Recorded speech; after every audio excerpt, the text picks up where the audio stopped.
ഇനി കോട്ടയത്തെ തിരുവാതിക്കലിലെ ഇരട്ട കൊലപാതകത്തിൽ കൂടുതൽ വിവരങ്ങൾ പുറത്തുവരികയാണ്. പ്രതി അമിത് ഒറാങ്ങുമായുള്ള തെളിവെടുപ്പ് ഇന്നും തുടരും. പ്രതി താമസിച്ച കോട്ടയം റെയിൽവേ സ്റ്റേഷന് സമീപമുള്ള ലോഡ്ജിൽ ഇന്ന് പ്രതിയെ എത്തിക്കും. ജനൽ തുറക്കാനായി ഉപകരണം വാങ്ങിയ കടയിലും ഇന്ന് തെളിവെടുപ്പുണ്ടാകും. വിവരങ്ങളുമായി ജി ശ്രീജിത്ത്. ഇത്രയേറെ പക ഉണ്ടാകാൻ എന്തൊക്കെ കാരണങ്ങളാണ് ശ്രീജിത്ത് ഈ അമിത് പറയുന്നത്?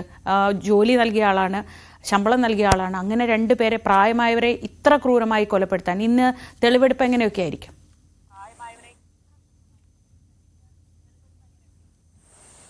ശ്രീജ, ഏറ്റവും പ്രധാനമായി ഇതിൽ ഉയർന്നു വരുന്നത് അമിത്തിന്റെ ഒരു പങ്കാളി ഉണ്ടായിരുന്നു. പങ്കാളിയും ഈ വീട്ടിലെ ജോലിക്കാരി തന്നെയായിരുന്നു. ഈ പങ്കാളി ഈ കേസിന് ശേഷം അമിത്തുമായി പിണങ്ങി കഴിയുന്ന സാഹചര്യം വന്നു. പിന്നീട് പങ്കാളി വിട്ടുപോകുന്ന സാഹചര്യം വന്നു.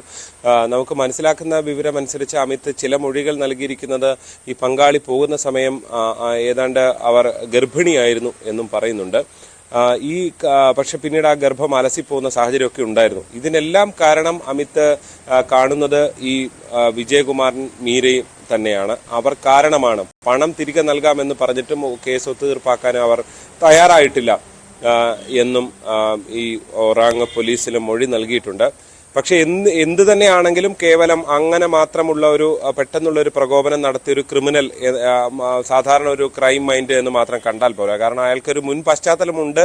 അയാൾ ഏതാണ്ട് 2,70,000 രൂപ ഈ മൊബൈൽ മോഷ്ടിച്ച ശേഷം വിജയകുമാറിന്റെ അക്കൗണ്ടിൽ നിന്ന് സ്വന്തം അക്കൗണ്ടിലേക്ക് മാറ്റുന്ന സാഹചര്യമുണ്ട്. അതുകൊണ്ട് തന്നെ വളരെ കൃത്യമായി ആസൂത്രണം ചെയ്ത് നടപ്പാക്കിയ ഒരു കൊലപാതകം എന്നത് സംബന്ധിച്ചുള്ള എല്ലാ വിവരങ്ങളും അയാൾക്കുണ്ട്. തെളിവ് നശിപ്പിക്കാൻ ശ്രമിച്ചു. DVRും മൊബൈൽ ഫോണും ഒക്കെ വിവിധ തോടുകളിൽ എറിഞ്ഞു. പക്ഷെ അതെല്ലാം വളരെ വേഗത്തിൽ വീണ്ടെടുത്തത് പോലീസിനെ സംബന്ധിച്ച് ഈ കേസ് അന്വേഷണത്തിൽ വളരെ പ്രധാനപ്പെട്ടതായി മാറിയിരിക്കുന്നു, ആശ്വാസകരമായി മാറിയിരിക്കുന്നു. ഇനിയുള്ളത് ഈ ലോഡ്ജിൽ ഇന്ന് ഒരുപക്ഷെ തെളിവെടുപ്പുണ്ടായേക്കും. അതേപോലെ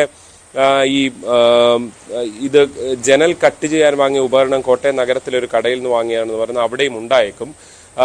അത് ഇക്കാര്യത്തിൽ അന്തിമ തീരുമാനം വന്നിട്ടില്ല. ഒരുപക്ഷെ ഇന്ന് തന്നെ ഉണ്ടായേക്കും, അതല്ലെങ്കിൽ കസ്റ്റഡിയിൽ വാങ്ങിയ ശേഷം ഉണ്ടാകാനുള്ള സാധ്യതയൊക്കെയാണ് പോലീസ് ഉദ്യോഗസ്ഥർ ചൂണ്ടിക്കാണിക്കുന്നത്. ഒരു വിവരം കൂടി പുറത്തു വരുന്നത് ഈ അമിത്തിന് ഇൻസ്റ്റാഗ്രാമുമായി ഭയങ്കര ഭ്രമമാണുള്ളത്. ഏതാണ്ട് 1,600ഓളം ഫോളോവേഴ്സ് അമിത്തിനുണ്ട് എന്നുള്ളതാണ്. ഈ കഴിഞ്ഞ ദിവസവും സ്വന്തം ഗൂഗിൾ അക്കൗണ്ടൊക്കെ റിമൂവ് ചെയ്ത ശേഷം, അതായത് വിജയകുമാറിന്റെ ഫോൺ ഒക്കെ ഉപയോഗിക്കുന്നു, അതേപോലെ സ്വന്തം അക്കൗണ്ട്, ഈ ഇൻസ്റ്റാഗ്രാം അക്കൗണ്ട് തുറക്കാനുള്ള ശ്രമം നടത്തുന്നു. ഇങ്ങനെ പലതരത്തിൽ ഇന്റർനെറ്റിൽ ഈ അമിത് പല നീക്കങ്ങൾ നടത്തിയിരുന്നു. ഇതാണ് പോലീസിന് ഇയാളെ ട്രാക്ക് ചെയ്യാൻ കാരണമായത് എന്നും വിവരം ലഭിക്കുന്നുണ്ട്. രാത്രിയൊക്കെ നല്ല ചോദ്യം ചെയ്യലാണ് ഇത്തരം വിവരങ്ങൾ അമിത് പറയുന്നത്. എന്തായാലും ഇയാൾ പോലീസുമായി സഹകരിക്കുന്നുണ്ട്. ചോദ്യം ചെയ്യൽ നടത്തിയ ആദ്യ ഘട്ടത്തിൽ തന്നെ കുറ്റം സമ്മതിച്ചിട്ടുണ്ട്.